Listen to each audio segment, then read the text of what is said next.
नमस्कार विद्यार्थी मित्रांनो, तुमचं स्वागत आहे माझ्या यूट्यूब चॅनलमध्ये, ज्याचं नाव आहे maths and reasoning with Harshad. आपण आपल्या चॅनलच्या माध्यमातून सर्व स्पर्धा परीक्षांमध्ये विचारले जाणारे अंकगणित आणि बुद्धिमत्ता या विषयावरील जे प्रश्न असतात तर ते कसे सोप्या पद्धतीने आणि काही ट्रिक्सच्या मदतीने सॉल्व्ह करू शकतो यावर चर्चा करतो. तसेच आपल्या ज्या होणाऱ्या परीक्षा आहेत तर त्याबद्दल काही नवीन माहिती असेल तर ते देखील आपण या ठिकाणी चर्चेला आणतो. तर आज आपण दुपारी बघितलं की फॉरेस्ट सर्व्हिसेस जी आपली महाराष्ट्र टेक्निकल सर्व्हिसची कंबाईन परीक्षा झाली होती त्यातील फॉरेस्ट सर्व्हिसेसचा जो अपेक्षित निकाल आहे तर तो कशा पद्धतीने येऊ शकतो आणि आपली अभ्यास कोणत्या मार्काच्या पुढे असणाऱ्या विद्यार्थ्यांनी अभ्यास सुरू करावा याबद्दल आपण डिटेलमध्ये चर्चा केलेली आहे. चालेल, तर त्या अनुषंगाने मी आता तुम्हाला फॉरेस्ट सर्व्हिसेसमधील ज्या बाकीच्या गोष्टी आहेत तर त्या देखील या ठिकाणी आपण चर्चा करणार आहोत. तर हा जो व्हिडिओ आहे तर तो मुख्य करून जे सिरियसली अभ्यास करणारी मुलं आहेत, जे सिरियस कॅन्डिडेट आहेत तर त्यांच्यासाठी हा अत्यंत महत्त्वाचा आहे. कारण आपण जर गेल्या काही दिवसांचा ट्रेंड बघितला तर आयोगाचे काही महत्त्वाचे निर्णय आहेत, जसे की सीसॅट क्वालिफाईंग करणं, PSIची फिजिकल क्वालिफाईंग करणं, तसेच मुख्य परीक्षेच्या अभ्यासक्रमामध्ये झालेला जो बदल आहे किंवा परीक्षेमध्ये प्रश्न विचारण्याचा जो बदल आहे तर त्यावरून आपल्याला एक कळतं की कोणतीही परीक्षा पास होण्यासाठी आपल्याला मुख्य परीक्षा ही चांगल्या मार्कानं, फक्त पास होऊन नाही, चांगल्या मार्कानं पास होणंच गरजेचं आहे. त्यासाठी मुख्य परीक्षेचा जो अभ्यास आहे तर तो व्यवस्थित असणं गरजेचं आहे. त्यामुळे आत्ता प्रीचा अभ्यास करतो, नंतर प्री पास झाली की मेन्सचं बघूया अशा करणाऱ्या विद्यार्थ्यांसाठी हा व्हिडिओ नाही आहे. जर तुम्हाला 85+ मार्क असतील आपल्या झालेल्या परीक्षेमध्ये तर तुम्ही कंबाईनचा अभ्यास सुरू करायला काही हरकत नाही, असं मी ऑलरेडी तुम्हाला सांगितलं आहे. चालेल, तर व्हिडिओ सुरू करण्यापूर्वी किंवा बाकीच्या गोष्टी डिस्कस करण्यापूर्वी मला तुम्हाला काही गोष्टी सांगायच्या आहेत की जर तुम्ही माझ्या चॅनलवर नवीन असाल तर माझ्या चॅनलला सबस्क्राईब करा, सोबतच बेल आयकॉन देखील प्रेस करा की जेणेकरून तुम्हाला माझ्या व्हिडिओचे नोटिफिकेशन मिळत राहतील. चालेल, आपण आपल्या या चॅनलच्या माध्यमातून मिशन तलाठी भरती 2022 नावाची एक सिरीज सुरू केलेली आहे की ज्यामध्ये आपण अंकगणित आणि बुद्धिमत्ता या विषयावरील प्रश्न जे अतिसंभाव्य प्रश्न आहेत, आपल्या परीक्षांमध्ये येण्याची शक्यता ज्यांची जास्त आहे तर त्या प्रश्नांना डिस्कस करतो. तसेच तलाठी किंवा सरळ सेवा सोडून इतर जे आपल्या परीक्षा जसं की गट क, गट ब परीक्षा, राज्यसेवा परीक्षा, फॉरेस्ट सर्व्हिस जी आपली झाली तर ती, तसेच UPSC या ज्या सगळ्या बाकीच्या आपल्या परीक्षा आहेत तर त्यामध्ये देखील कशा पद्धतीने अंकगणित आणि बुद्धिमत्ता यावरचे प्रश्न विचारले जातात तर त्या देखील प्रश्नांची तयारी कशी करायची याबद्दल मी व्हिडिओज बनवले आहेत तर ते देखील तुम्ही बघू शकता. चालेल, सोबतच आपली ही जी टेक्निकल सर्व्हिसची परीक्षा झाली होती तर त्याचे मॅथ्स अँड रिझनिंगचे जे 25 प्रश्न आहेत तर त्या 25 प्रश्नांवर जे आपण डिस्कशन केलं आहे तर त्याची लिंक तुम्हाला इथे आय बटनावर मिळून जाईल. चालेल, आणि याच्या आधी आपण फॉरेस्ट संयुक्त गट ब ची जी परीक्षा आहे ज्याची फायनल की आली होती तर त्याच्या कट ऑफवर देखील आपण चर्चा केली आहे, ते देखील तुम्हाला इथे आय बटनावर मिळून जाईल. चालेल, तर आपण आपल्या व्हिडिओला सुरू करूया. तर आज आपण कोणकोणते मुद्दे बघणार आहोत तर ते आहेत की मुख्य परीक्षेची जी अपेक्षित तारीख आहे आपली तर ती तारीख काय असणार आहे किंवा काय आयोगाने दिलेली आहे, सोबतच आपला अभ्यासक्रम कसा आहे आणि या अभ्यासक्रमाला आपण कशा पद्धतीने पुढे न्यायचं तर त्यासाठी पुस्तकांची यादी किंवा अभ्यासासाठी स्टडी मटेरियलची यादी आपण या ठिकाणी बघणार आहोत. चालेल, तर आपल्याला कोणतीही परीक्षा पास होण्यासाठी आपल्यासाठी 2 महत्त्वाचे शस्त्र असतात.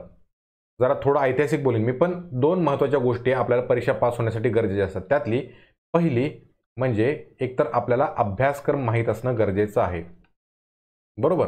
म्हणजे आपल्या शत्रूला कसं हरवायचं आहे तर त्यासाठी शत्रूबद्दल किंवा त्याच्या आसपासच्या भागाबद्दल आपल्याला माहिती असणं गरजेचं आहे. दुसरं म्हणजे त्यासाठी असलेले जुने पेपर, बरोबर, प्रिव्हियस इयरचे जे पेपर. कारण आयोग आपल्याला कसं प्रश्न विचारते किंवा कशा पद्धतीने आपल्यावर गोळाबार करते तर ते माहीत नसल्याशिवाय आपण आपल्याला डिफेन्स कसं करू शकू किंवा त्याला टॅकल कसं करू शकू हेच कळणार नाही. त्यामुळे आपल्याला अभ्यासक्रम आणि जुने पेपर हे माहिती असणं गरजेचं आहे खूप. मी सारखं यावर भर देतोय कारण या 2 गोष्टीच आपल्याला परीक्षा पास होण्यामध्ये मदत करणार आहेत, एकतर अभ्यासक्रम आणि जुने पेपर. तुम्ही पुस्तकांच्या मागं न लागता अभ्यासक्रमाच्या मागं लागावं हे माझं म्हणणं यामागं. कारण अभ्यासक्रमामध्ये जो पॉईंट आहे तर तो पॉईंट आपल्याला कसा कव्हर करता येईल किंवा कोणत्या पुस्तकातून कव्हर करता येईल हे कळणं आपल्याला महत्त्वाचं आहे.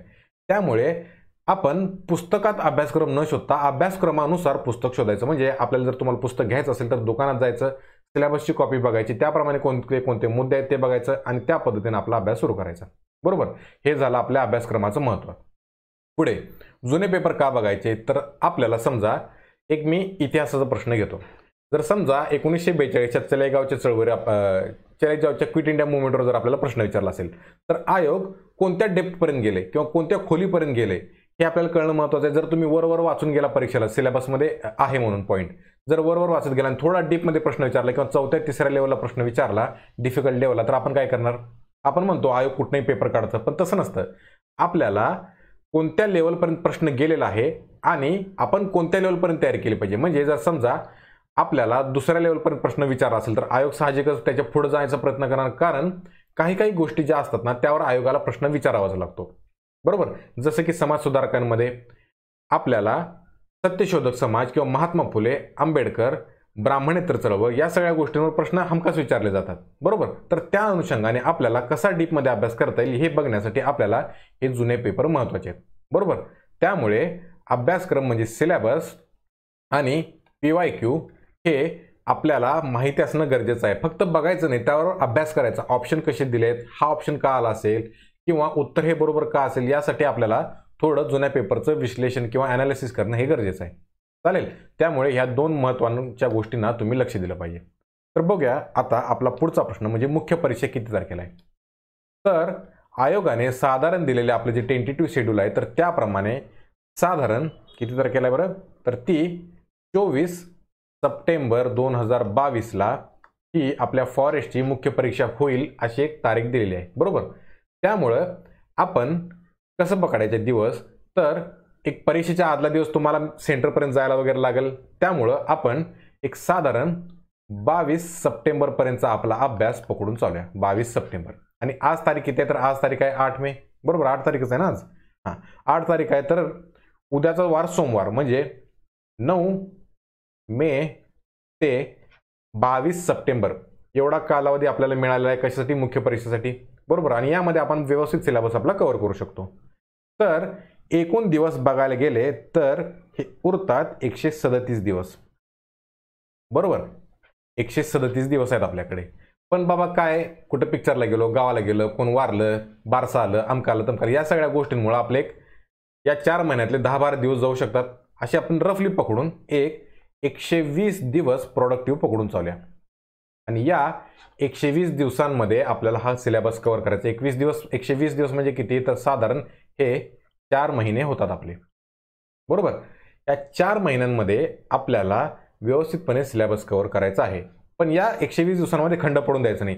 कशी तुम्ही तयारी करता किंवा तुमचं दिवसाचं शेड्यूल कसं तयार करता हे तुम्ही ठरवा, तुमच्या हिशोबावर आहे ते. पण या 120 दिवसांमध्ये आपल्याला 120 दिवसांचं प्लॅनिंग एक रफली करायचं आहे. पण प्लॅनिंग करताना देखील आपल्याला 8-8 दिवसाचंच प्लॅनिंग करावं लागेल, की म्हणजेच सोमवार ते शनिवारपर्यंत ठराविक सिलेबस पूर्ण करायचा आणि त्यानंतर रविवारी आपण त्या सगळ्यांची रिव्हिजन करायची. हे झालं आपल्या प्लॅनिंगबद्दल. म्हणजे 120 दिवस आपल्या हातात पकडून चालायचे आणि या 120 दिवसांमध्ये आपल्याला पेपर 1 आणि पेपर 2 हा सिलेबस व्यवस्थित कव्हर करायचा आहे. चालेल. बघूया पुढचा सेक्शन जो आहे तो आपला, तर तो अभ्यासक्रम कसा आहे. तर अभ्यासक्रमाचा विचार केला तर हा जो आहे आपला पेपर, हा पेपर 1 हा GSचा असतो. म्हणजे यामध्ये आपल्याला history of India with emphasize on Maharashtra, म्हणजे महाराष्ट्राचा विशेषतः इतिहास विचारला आहे, आधुनिक इतिहास. यामध्ये एन्शियंट मिडिवल करायची गरज नाही. बरोबर. किंवा जरी केलं तरी ते थोड्याफार प्रमाणात करायचं. पुढे जॉग्राफी, कोणकोणती, physical, social, economic geography of India, world and emphasize on Maharashtra, म्हणजे प्राकृतिक, सामाजिक आणि आर्थिक भूगोल, तो कोणाकोणाचा, महाराष्ट्र, भारत आणि जग या सगळ्यांचा हा इतिहास आहे, भूगोल. पुढे इंडियन पॉलिटी अँड गव्हर्नन्स, म्हणजे पॉलिटी राज्य व्यवस्था प्लस पंचायत राज, त्यामध्ये काय काय, तर कॉन्स्टिट्यूशन अँड पॉलिटिकल सिस्टीम, म्हणजे संसद आणि आसपासच्या ज्या पार्लिमेंटरी सिस्टीम आहेत त्या, किंवा rural and urban local self employment, म्हणजे पंचायत राज आणि पॉलिटी,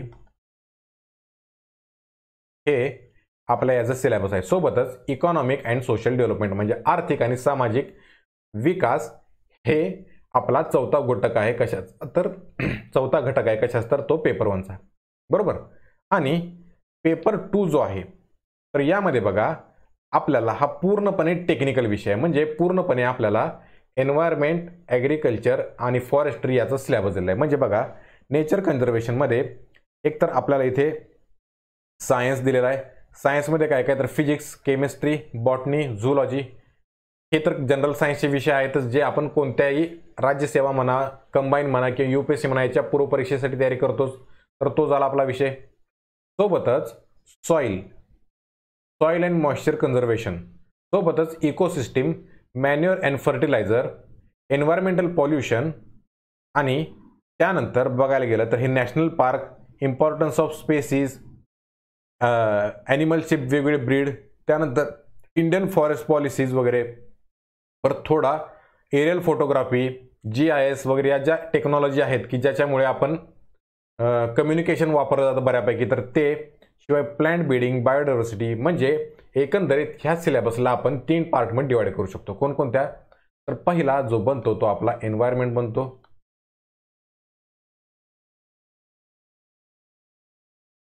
एन्व्हायरमेंट. दुसरा ॲग्रिकल्चरचा थोडा भाग,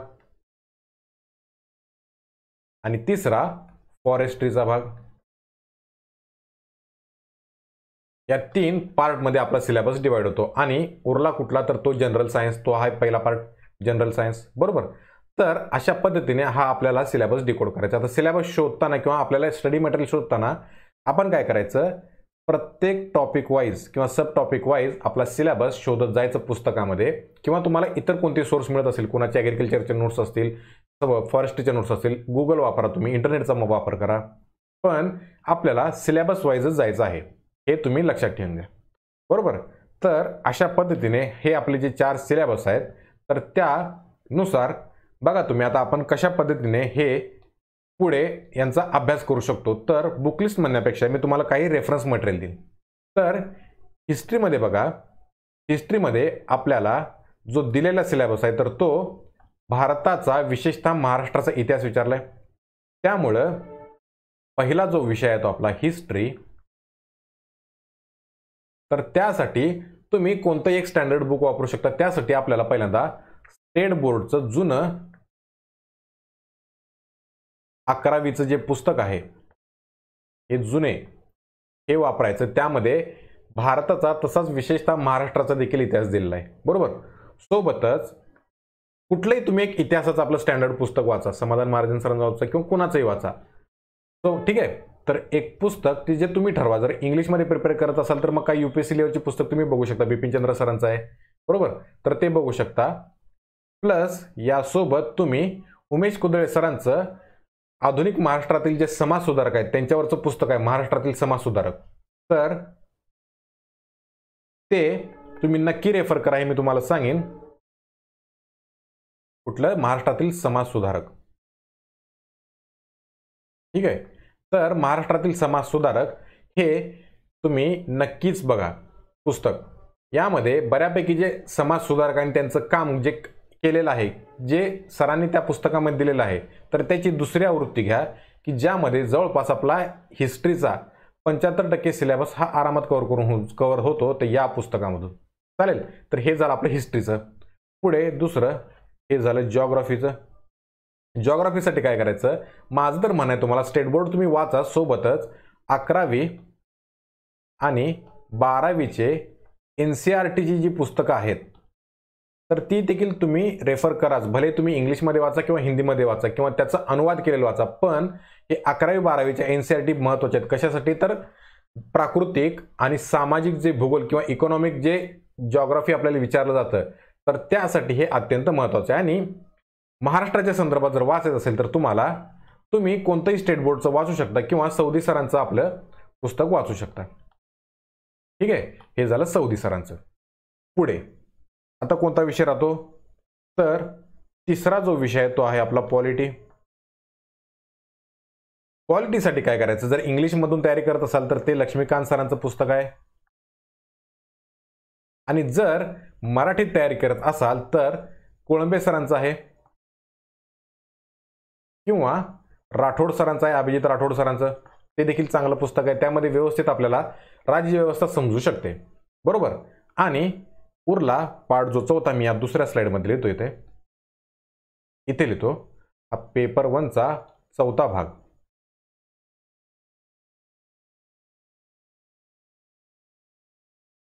कोणता आहे तर तो आहे अर्थव्यवस्था, म्हणजे इकॉनॉमीचा. चालेल. तर या अर्थव्यवस्थेसाठी तुम्ही आपल्याला काय डेव्हलपमेंट बद्दल बऱ्यापैकी प्रश्न विचारले जातात, जसं की आपल्याला या सिलेबसमध्ये दिले बघा. काय दिले? Economic and social development. म्हणजे आपल्याला डेव्हलपमेंट विकासासाठी कोअर तर लागेलच, कोअर इकॉनॉमी. त्यासोबतच आपल्याला महत्वाचं म्हणजे देसले सरांचा पार्ट 2 जो आहे डेव्हलपमेंटचा, देसले सरांचा पार्ट 2 जो आहे डेव्हलपमेंटचा, तर तो महत्वाचा आहे. किंवा तुम्ही यासाठी राठोड सरांचं, अभिजित राठोड सरांचं इकॉनॉमीचं जे पुस्तक आहे तर ते देखील तुम्ही रेफर करू शकता. बरोबर. सोबतच ज्या वेगवेगळ्या स्कीम्स येतात आपल्या ह्याच्यामध्ये, कशामध्ये? मासिकामध्ये, परिक्रमा मासिक असेल किंवा तुम्ही कुठलंही वापरत असाल तर त्यामधल्या ज्या योजना येतात, ज्या सरकार आपल्या दरवर्षी योजना आणतात, तर त्याबद्दल थोडीफार माहिती तुम्ही घेत चला. चालेल. हे झालं आपल्या पेपर 1 बाबतीत. आपण काय काय बघितलं? स्टेट बोर्डची पुस्तके कंपल्सरी वाचायची आहेत आपल्याला. सोबतच काही काही स्टँडर्ड पुस्तक आहेत त्यामधूनच आपल्याला अभ्यास करायचा आहे. जास्त याला तेवढं हे करत बसायचं नाही आपण. काय? भरपूर पुस्तक वाचत बसायचं नाही. आपल्याला काही सकाराम घटने व्हायचं नाही की दिसलं पुस्तक की खा. नाही, आपल्याला तसं व्हायचं नाही. आपल्याला सिलेक्टिव्ह स्टडी करायचा आहे, पण तोच चांगला करायचा आहे. बरोबर. त्यामुळे सिलेबस वाईज आपण तो पॉईंट चेक करायचा, त्यानंतर त्यावरचे प्रिव्हियस क्वेश्चन बघायचे आणि तुम्हाला कुठे जर प्रॅक्टिस क्वेश्चन मिळाले तर ते देखील सॉल्व्ह करायचा प्रयत्न करायचा. चालेल. तर हिस्ट्री, जिओग्राफी, पॉलिटी आणि इकॉनॉमी यासाठी मी तुम्हाला सांगितले. आता आपण पेपर 2 साठी बघूया. जसं की आपण इथे मागच्या स्लाइडमध्ये बघितलं की हे एन्व्हायरमेंट, ॲग्रिकल्चर आणि फॉरेस्ट्री यासाठी आपल्याला जर करायचं असेल सिलेबस कव्हर, तर एन्व्हायरमेंटसाठी बघा तुम्ही, एन्व्हायरमेंटमध्ये आपल्याला बऱ्यापैकी कोणतं पुस्तक वापरावं लागेल, तर मी सांगेन की तुम्हाला श्रीराम आयेसच्या ज्या नोट्स मिळतात किंवा जे तुम्ही पुस्तक जरी घेतला तरी चालेल. श्रीराम आयएसचं जे पुस्तक आहे किंवा नोट्स ज्या मिळतील त्या तुम्ही घ्या. किंवा आपलं मराठीत जर प्रिपरेशन करत असाल तर तुषार घोरपडे सरांचं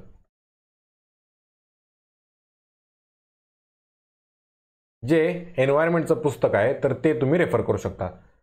श्रीराम आयएस कोणासाठी? तर जे इंग्लिशमध्ये प्रिपरेशन करतात त्यांच्यासाठी आणि मराठीसाठी तुषार घोरपडे सरांचं आहे. बरोबर. आता ॲग्रिकल्चरच्या पार्टमध्ये आपल्याला काय करायचं आहे, तर सगळ्यात आधी ज्या ॲग्रिकल्चरच्या बहुतेक 11वी आणि 12वीच्या ज्या स्टेट बोर्डचे पुस्तक आहेत, ठीक आहे, स्टेट बोर्डचे पुस्तके आहेत ॲग्रिकल्चरची 11वी 12वीची, तर ती तुम्ही वाचणं अत्यंत गरजेचं आहे. 11वी आणि 12वीची स्टेट बोर्डची ॲग्रिकल्चरचीच आहेत. बरोबर. तर ते तुम्ही वाचा. सोबतच 1-2 पुस्तकं जी स्टँडर्ड पुस्तकं बरेच लोक तुम्हाला सांगतील, तर ते म्हणजे अरुण कटियान सरांचं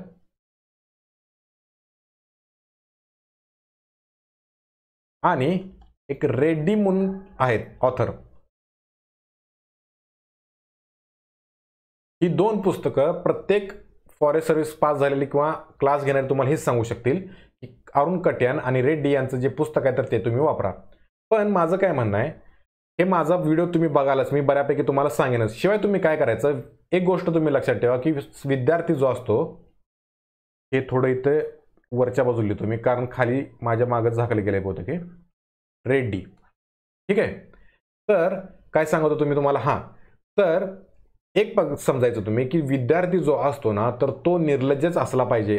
कोणतीही मदत मागायला किंवा कोणतंही फेवर मागायला आपण लाजलं नाही पाहिजे, ही गोष्ट तुम्ही लक्षात ठेवा. त्यामुळे तुम्ही ज्यावेळी प्रिपरेशन करत असाल तर त्यावेळी तुमच्या आसपास कोण ऑलरेडी परीक्षा पास झालेला असेल किंवा ज्याला अनुभव असेल, जे ऑलरेडी सर्व्हिसमध्ये आहेत किंवा कोणतेही शिक्षक, यांना तुम्ही त्यांचं रेफरन्स मटेरियल जे काही वापरत तर ते विचारू शकता तुम्ही की बाबा तुम्ही कोणत्या परीक्षा पुस्तकातून केला अभ्यास किंवा काय तुमच्याकडे काही नोट्स अवेलेबल आहेत का. अशा पद्धतीनं जिथं शक्य होईल तिथं तुम्ही नोट्स वगैरे कलेक्ट करायचा किंवा आपल्याला आपला सिलेबस पूर्ण करण्यासाठी जे जे काही करावं लागतं तर ते तुम्ही करणं अपेक्षित आहे. बरोबर. कोणतीही मनात भीड न बाळगता, काही लाजायचं नाही, काही नाही मागायला, बिंदास. मी स्वतः ज्यावेळी प्रिपरेशन करत होतो तर तुम्हाला पटणार नाही, ज्यावेळी मी पहिल्यांदा मेन्सची तयारी करत होतो, कशाची, फॉरेस्ट सर्व्हिसची, तर माझ्या आधीच्या बॅचमध्ये बरेचसे ऑफिसर्स झाले होते आपले फॉरेस्ट सर्व्हिसमधून. तर मी प्रत्येकाला फेसबुकवर सर्च केलं, त्यांना फ्रेंड रिक्वेस्ट पाठवून त्यांना पर्सनली मेसेज केले होते. इथेपर्यंत सांगतो मी तुम्हाला. आणि त्यांनी बऱ्यापैकी मला चांगलंच गायडन्स दिलं की कशा पद्धतीने आपण पुढे गेलं पाहिजे. त्यामुळे मदत मागताना कोणालाही घाबरायचं नाही किंवा लाजायचं नाही. आपण विद्यार्थी आहोत, आपण निर्लज्जच असलं पाहिजे, तरच आपला विकास होतो, आपण परीक्षा पास होऊ शकतो. बरोबर. तर आता यामध्ये बघा, हे अरुण कट्टेन किंवा हे रेड्डी जे पुस्तक मी तुम्हाला सांगितलं, यातलं काय करायचं, सगळं पुस्तक वाचत बसायचं नाही.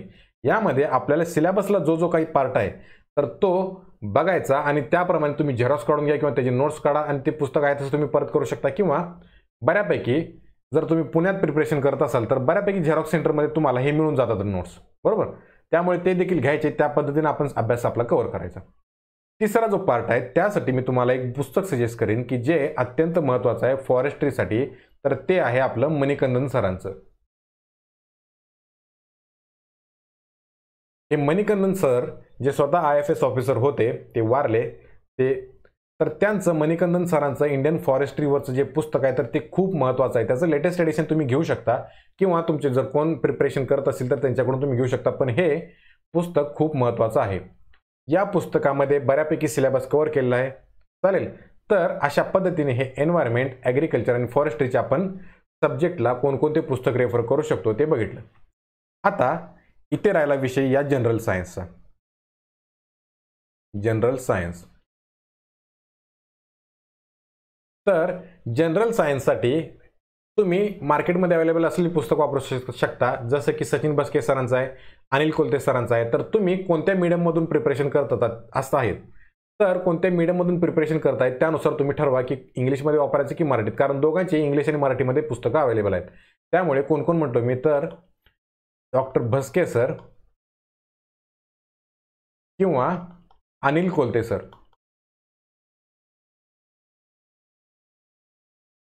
या दोघांपैकी सायन्ससाठी कोणाचे एकाचं तुम्ही पुस्तक रेफर करू शकता, बरोबर. तर हे झालं आपलं पेपर 1 आणि पेपर 2 साठी पुस्तकांच्या बाबतीत. आलं लक्षात.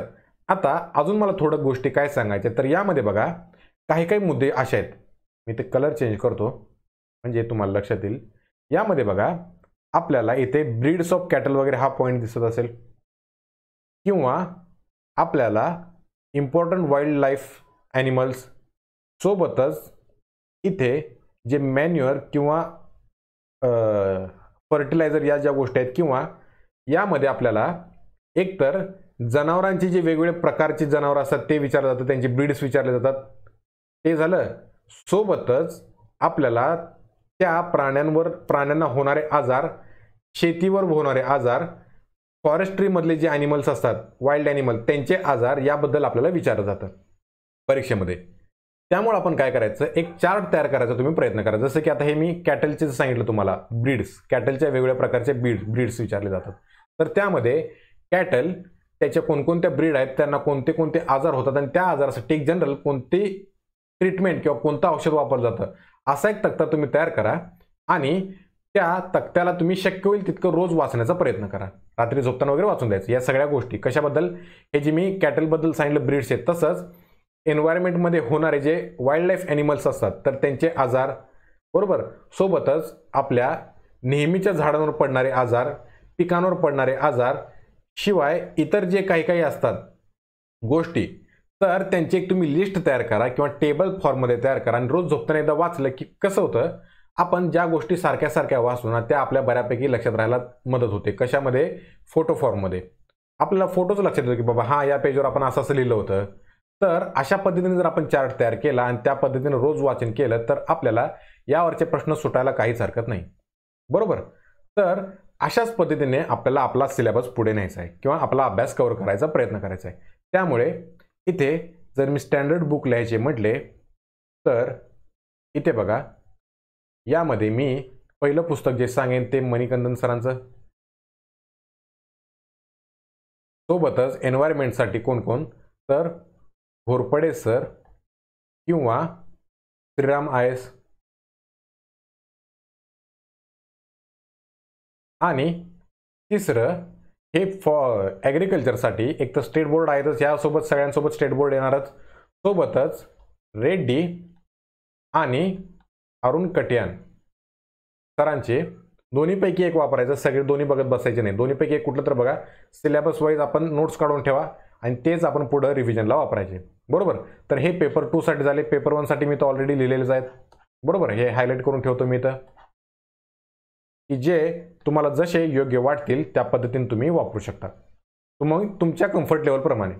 पण एक गोष्ट आहे की आपल्याला भरपूर कष्ट करावे लागणार आहेत, कारण तुम्ही जेवढा जास्त अभ्यास कराल तेवढाच तुम्हाला परीक्षेमध्ये मार्क मिळण्याचे चान्सेस जास्त आहेत. कारण जसं की मगाशी म्हटलं मी की आयोग सर्वसाधारणपणे मुख्य परीक्षेवरच भरपूर भर देत आहे, मुख्य परीक्षेवर. त्यामुळे मुख्य परीक्षेत जेवढी तुम्ही जास्त मेहनत घेऊन पास होण्याचा प्रयत्न कराल, जास्त मार्क पाडण्याचा प्रयत्न कराल, तेवढंच तुमचं फायनल लिस्टमध्ये येण्याचे चान्सेस वाढून जातात. बरोबर. तर अशा पद्धतीने आपण या ठिकाणी या सर्व गोष्टींचं डिस्कशन केलं आहे. कोणते कोणते मुद्दे बघितले, तर आज आपण मुख्य परीक्षेची तारीख आणि त्यावर आपल्याला किती दिवस शिल्लक आहेत आणि त्याप्रमाणे किती आणि कशा पद्धतीने आपण अभ्यास करायचा ते ठरवलं. अभ्यासक्रम बघितला की कोणता अभ्यासक्रम कसा दिलेला आहे आपल्याला दोन्ही पेपर 1 पेपर 2चा. सोबतच पुस्तकांची यादी आता थोडं मी इकडे तिकडे लिहिलं आहे, पण तुम्ही जर व्यवस्थित बघितलं असेल तर तुम्हाला लक्षात येईल की कोणत्या कोणत्या प्रकारची पुस्तकं आपल्याला वापरायची आहेत. बरोबर. तर अशा पद्धतीने पुस्तकाची यादी, मुख्य परीक्षेची तारीख आणि अभ्यासक्रम हे आपले तिन्ही पॉईंट आपण या ठिकाणी कव्हर करण्याचा प्रयत्न केलेला आहे. चालेल. तर आज इथे मी थांबतो. जर तुम्हाला माझ्या कट ऑफ प्रिडिक्शनचा व्हिडिओ बघायचा असेल तर तुम्ही इथे आय बटनावर देखील बघू शकता किंवा मी डिस्क्रिप्शनमध्ये लिंक देऊन देईन. बरोबर. तर अशा पद्धतीने आपण फॉरेस्ट सर्व्हिसचा आपण अभ्यास पुढे कंटिन्यू करू शकतो. जर तुम्हाला काही अडचण वाटत असेल तर मला कमेंट बॉक्समध्ये देखील करू शकता किंवा हे माझं टेलिग्रामचं चॅनल आहे CSAT हर्षद या नावाने जर तुम्ही माझं सर्च केलं टेलिग्रामवर तर तुम्हाला हे माझं चॅनल दिसून येईल. त्यामधून मला तुम्ही पर्सनली मेसेज करू शकता याबद्दल काही अडचण वाटत असेल तर, की जे मी तुम्हाला सांगण्याचा शक्यतो प्रयत्न करेन. चालेल. तर अशा पद्धतीने आपल्याला आपण जर व्यवस्थित डेडिकेटली अभ्यास केला तर आपल्याला हे उरलेले 4 महिने जे आहेत 120 दिवस, तर त्यामध्ये आपला व्यवस्थित सिलेबस कव्हर होऊ शकतो आणि आपल्याला इंटरव्ह्यूमध्ये जाण्याचे सोबतच आपले फायनल लिस्टमध्ये येण्याचे चान्सेस वाढून जातात. तर आज या ठिकाणी मी थांबतो. जय हिंद, जय महाराष्ट्र. अजिबात वेळ घालू नका किंवा कट ऑफच्या भानगडीत पडू नका. डायरेक्ट अभ्यास सुरू करा तुम्ही. हे माझं तुम्हाला वारंवार सांगणं आहे, कारण शेवटी कसं आहे, आपला केलेला अभ्यास वाया जात नाही. त्यामुळे अभ्यास करत राहायचं. जशा पद्धतीने आपण पुढे पुढे जाऊ तसं आपला अभ्यास कंप्लीट झाला की आपला कॉन्फिडन्स वाढतो आणि आपल्याला पूर्व परीक्षा पास होण्यामध्ये देखील या गोष्टींचा फायदा होत जातो. त्यामुळे अभ्यास हा करतच राहावा. मुख्य परीक्षेच्या सिलेबस कव्हर करण्यावर भर द्या, की जेणेकरून रिझल्ट लागला की काय करू असं आपल्याला प्रश्न पडता कामा नये. आपण रिझल्ट लागला की एक साधारणपणे 70% सिलेबस कव्हर करून रिव्हिजनच्या मोडमध्ये पोहोचू शकू. अशा पद्धतीने आपण सिलेबस आपला कव्हर करायचा आहे. चालेल. तर थांबतो मी इथे. थँक्यू. जय हिंद, जय महाराष्ट्र. अभ्यास करत राहा.